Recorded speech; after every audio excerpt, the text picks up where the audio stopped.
Hey, I'm Mike Backerell, and today we're going to take a look at two great chord solo lines from John Pisano, as well as take a look at the concepts he used so we can make our own lines. Let's take a look.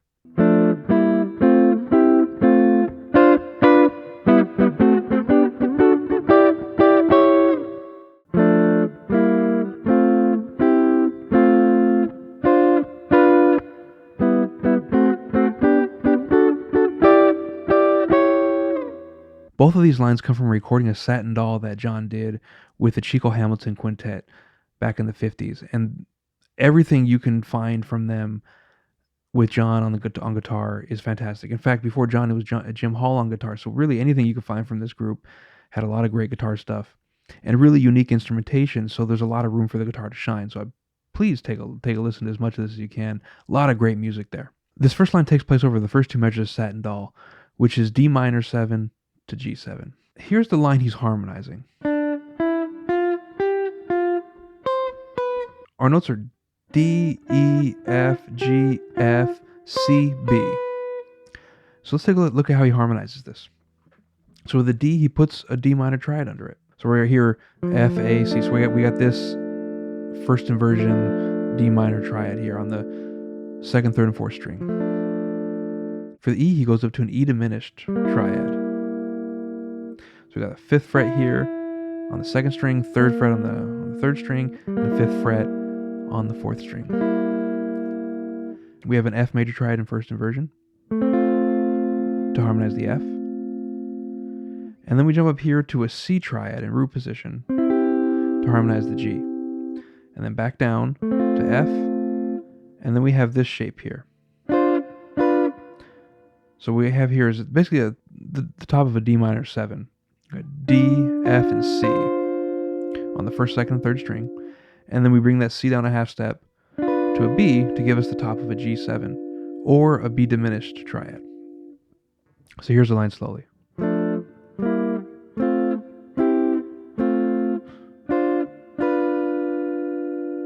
Let's take a look at what he's doing here.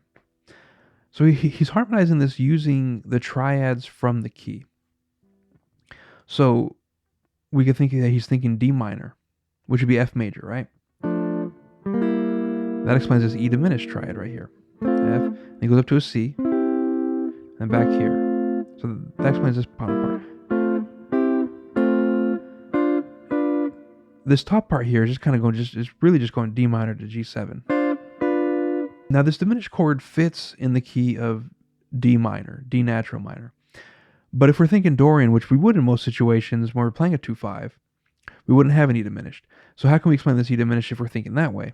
A really common way to harmonize melodies is to put chord tones with the chord, and non-chord tones get harmonized with a diminished chord. This is a really common way to harmonize melodies. Joe Pass does this a lot, as does John. Now, what he was thinking here, I have no way of telling.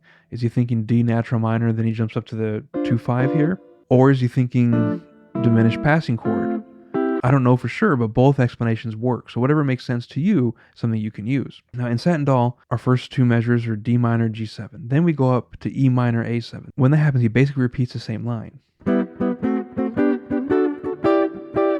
So the only difference here is he doubles each note. And instead of going back to this note, he jumps right up to the 2-5.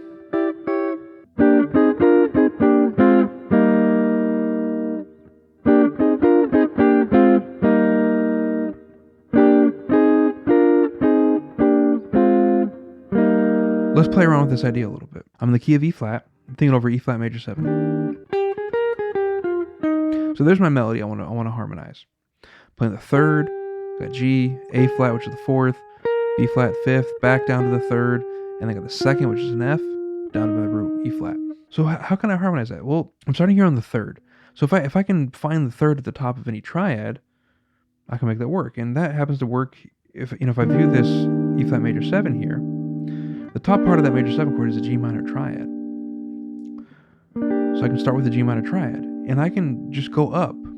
I can harmonize my fourth with the 4 chord, which would be an A flat major. Fifth can be a B flat major. Back down. And then for the F, I can just go down to the 2 chord, which is F minor. And so when I harmonize this, I just put the root of each chord on top.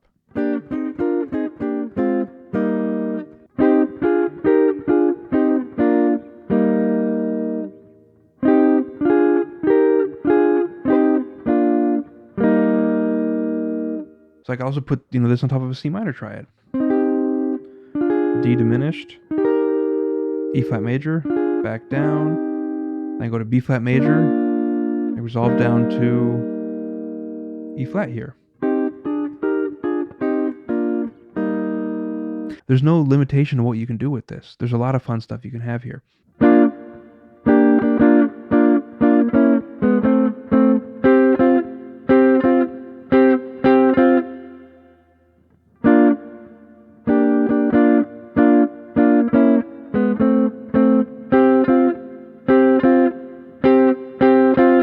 Now for the second John Pisano line, this comes from the bridge of Satin Doll, where he's playing a 2-5 going to the key of F. So we got G minor 7, C7. So this illustrates a different concept than what we had before, because you can see my hand's not really moving that much.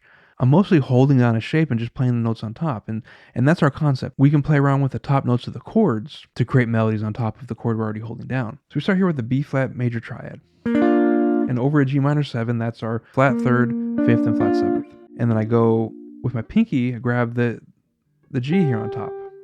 And I'm just kind of adding notes on top of that chord. And then I just move the top notes down, which gives me a C7 flat 9. So there's my melody.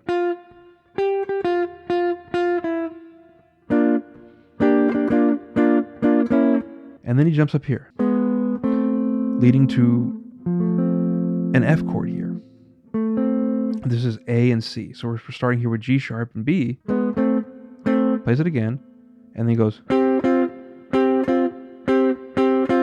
So this is the top of our F chord, but we just have the second on top instead. So we have a C and G, then we resolve that down to the F. So all we're doing is we're playing around with the top notes of our chords.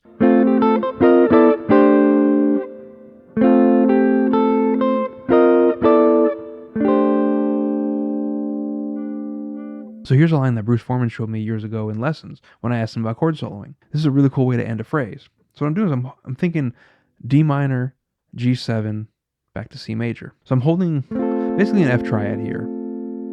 A, C, and F. And what I'm doing is I'm holding that down, my pinky grabbing a G, and then my first finger barring across, got A, pinky grabs a C. So I got, basically got that. I got F, G, A, C.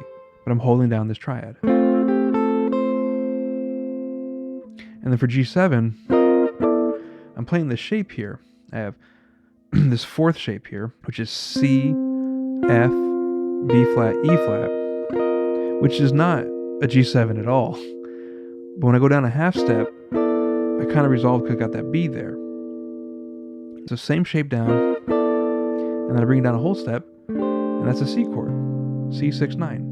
So I hope you enjoyed taking a look at these concepts that John Pisano used. These are concepts that all of our favorite jazz chord players use, whether it's Jim Hall, Joe Pass, any of these guys, Wes Montgomery. These are cool tools that we should have under our fingertips. And these are two approaches that I think make this whole thing a lot easier to at least comprehend. I hope you'll take some melodies, whether it's a melody of a tune or just a simple melody you improvise, and try harmonizing in different ways using these two different methods we have here. So thanks for checking out this lesson.